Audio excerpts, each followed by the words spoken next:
Breaking news చూస్తున్నాం. Bollywood hero Akshay Kumar విద్యార్థినులకి ఎదురవుతున్న cyber మోసాల గురించి ప్రస్తావించారు. స్వయంగా తన కూతురు ఎదుర్కొన్న పరిస్థితిని వివరించారు ఆయన.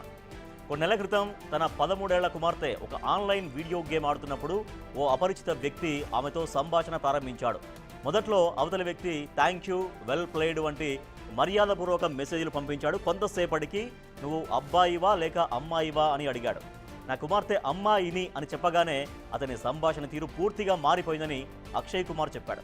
వెంటనే ఆ దుండగుడు తన కుమార్తెకు నాకు నీ నగ్న చిత్రాలు పంపిస్తావా అని మెసేజ్ చేశాడు. దీంతో షాక్ గురైన తన కూతురు తల్లిదండ్రుల కంటే తమకి ఆ విషయాన్ని చెప్పిందంటూ స్వయంగా అక్షయ్ కుమార్ వివరించారు ఈ విషయాన్ని.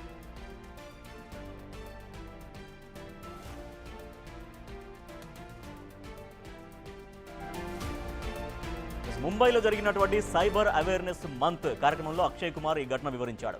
ఈ సైబర్ నేరాలను కేవలం చట్టం ద్వారా మాత్రమే అరికట్టడం కష్టమని, ప్రతి ఒక్కరూ డిజిటల్పై అవగాహన పెంచుకోవాలని అక్షయ్ కుమార్ పిలుపునిచ్చారు. సైబర్ నేరాల పట్ల అప్రమత్తంగా ఉండాలని సూచించారు. స్కూళ్లలో సైన్స్, మ్యాథ్స్తో పాటు సైబర్ క్రైమ్పై ప్రత్యేక తరగతులను తప్పనిసరి చేయాలని అక్షయ్ విజ్ఞప్తి చేశారు.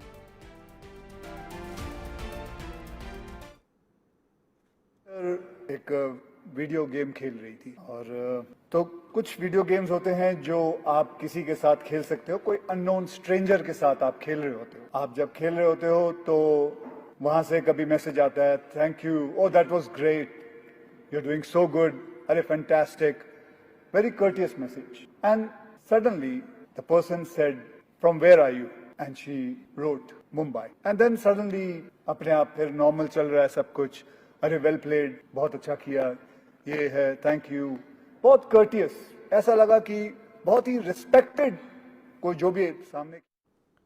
సో అది స్వయంగా తన కుమార్తెకు జరిగినటువంటి ఒక ఘటనను, ఒక అనుభవాన్ని తను షేర్ చేశారు ప్రముఖ బాలీవుడ్ నటుడు అక్షయ్ కుమార్.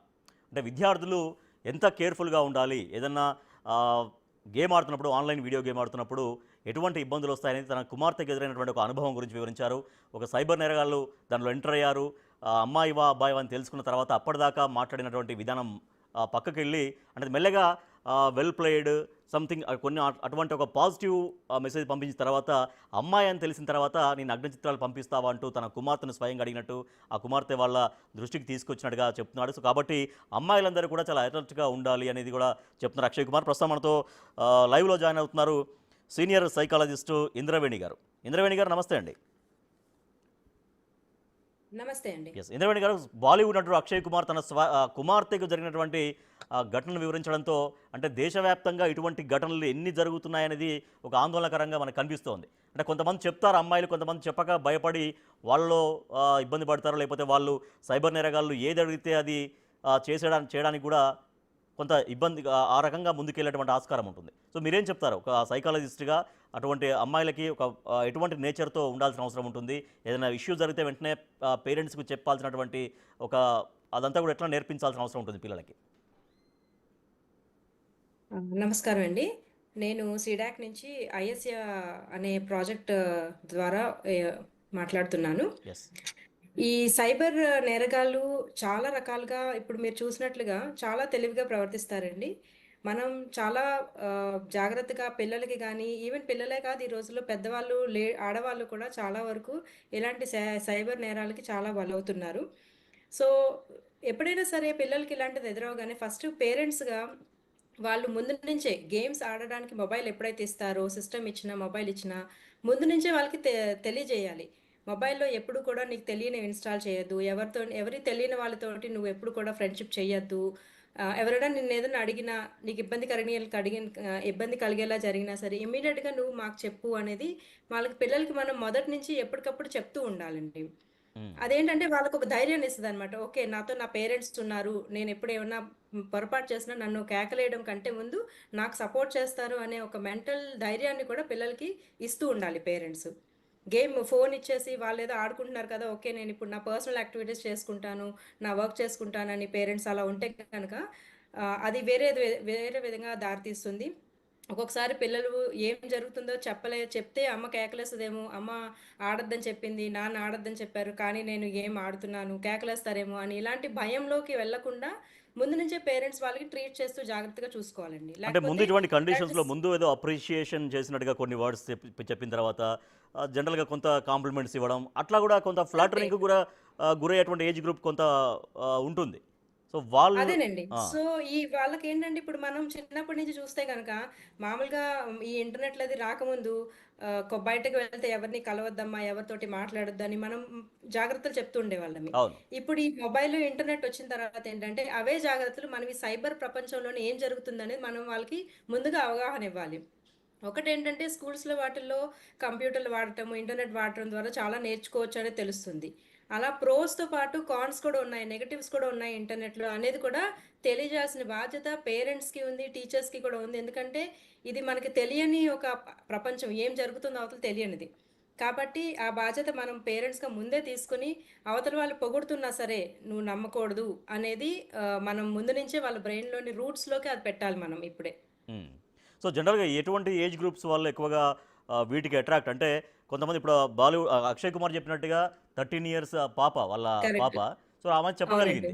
కానీ కొంత ఒక యెస్. 14, 15 సంవత్సరాల వాళ్ళు కొంత కాంప్లిమెంట్స్ కోరుకుంటారు. కొంత తనని పొగడాలని కోరుకుంటారు. ఇటువంటి కొంత ఉంటుంది గదా! ఆ ఏజ్ గ్రూప్ ఆఫ్ అమ్మాయిలు. సో అవునండి. కరెక్టే. 13 ఇయర్స్ వాళ్ళు ఉన్నారు. ఇప్పుడు 13 ఇయర్స్ కంటే లోపు కూడా ఇప్పుడు చాలా మంది పిల్లలకి ఫోటోగ్రాఫ్స్, సెల్ఫీస్ దిగటము. మీరు 10 ఇయర్స్ నుంచి కూడా పిల్లలకి సెల్ఫీలంటే 10 ఇంకా చిన్న పిల్లలు కూడా సెల్ఫీస్ తెలిసిపోతున్నాయి. అవునవును. సెల్ఫీస్ ఆ సెల్ఫీస్‌ని ఎలా ఎడిట్ చేసుకోవచ్చు, వాటిని నేను డిఫరెంట్ ఫిల్టర్స్ ఎలా పెట్టొచ్చు, ఇవన్నీ కూడా ఏంటంటే పిల్లలు చేస్తుంటే పెద్దవాళ్ళు చూసి మురిసిపోతున్నారు. అబ్బా! మా అమ్మాయికి, మా పిల్లలకి, మా అబ్బాయికి కూడా ఫోన్‌లో ఎలా ఎడిట్ చేయాలి తెలిసిపోతున్నాయని. కానీ ఆ టైం నుంచి ఏంటంటే వాళ్ళకి ఈ పొగడ్తల మీద అందంగా కనిపిస్తే బావుంటుంది అనే ఫీలింగ్స్ మీద వాళ్ళకి ఒక ఇంట్రెస్ట్ అనేది స్టార్ట్ అవుతుంది ఆ ఏజ్ నుంచే. హ్మ్. ఆ ఇంట్రెస్ట్ నుంచే స్లోలీ ఏంటంటే ఇలాంటి గేమ్స్ ద్వారా ఎవరైనా ఇలా పొగడగానే పొగడ్తలు విని ఇంకా ఇంకా వస్తే బావుండని చెప్పేసి వాళ్ళు ఇంకా ఇన్వాల్వ్ అయ్యే స్కోప్ ఉంటుంది. హ్మ్.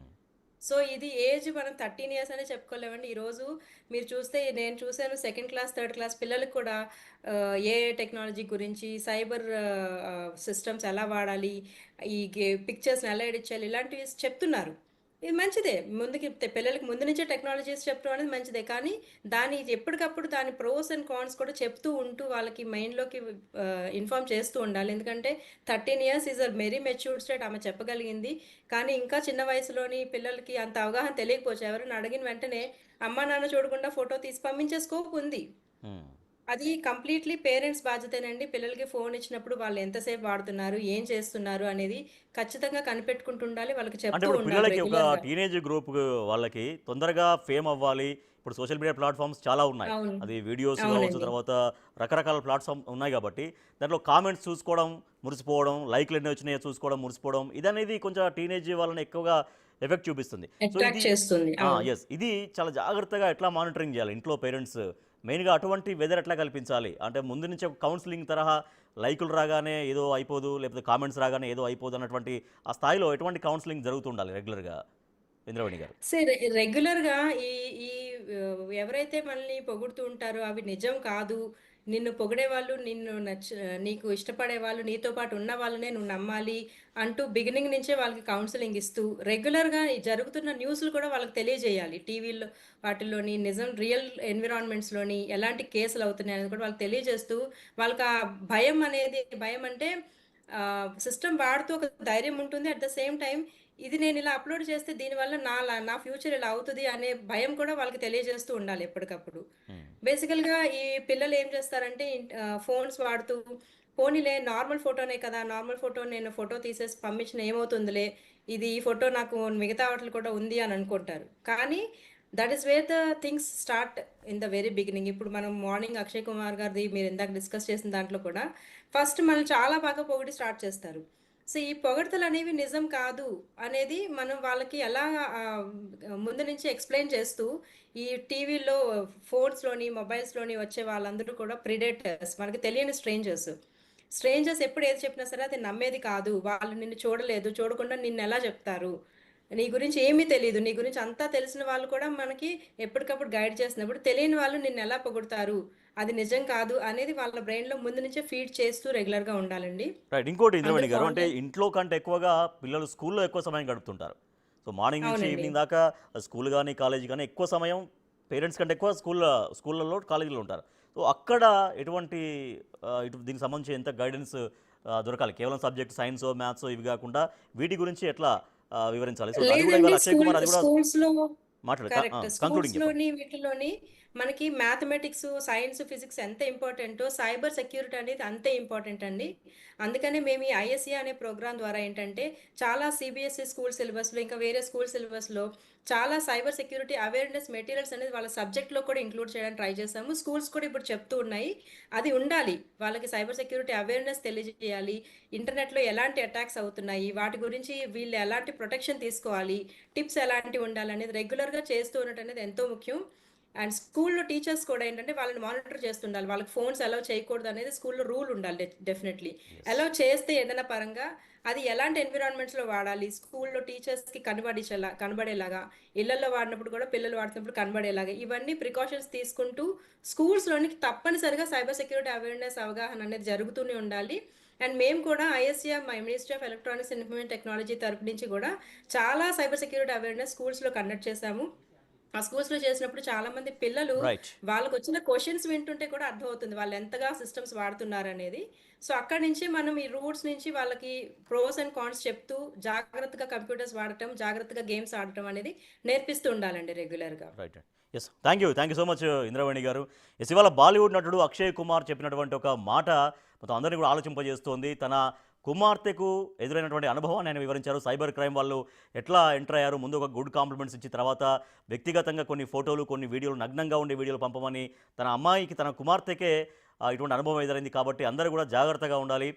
మెయిన్గా టీనేజ్ పిల్లలు అటు ఇంట్లో పేరెంట్స్ కానీ స్కూళ్ళల్లో టీచర్స్ కాలేజీల్లో లెక్చరర్స్ అందరూ కూడా ఎప్పటికప్పుడు ఇటువంటి వాటిపైన అవేర్నెస్ కలిగించాలనేది అక్షయ్ కుమార్ కూడా సూచించారు. సో అందరూ కూడా సైకాలజిస్టులు కూడా అదే చెప్తున్నారు. సో ఇంట్లో పిల్లలు ఎవరైతే ఉంటారో వాళ్ళు ఎటువంటి కంటెంట్ చూస్తున్నారు, ఎటువంటి వాటికి అట్రాక్ట్ అవుతున్నారు అనేది జాగ్రత్తగా గమనించాల్సినటువంటి అవసరం కూడా ఉందని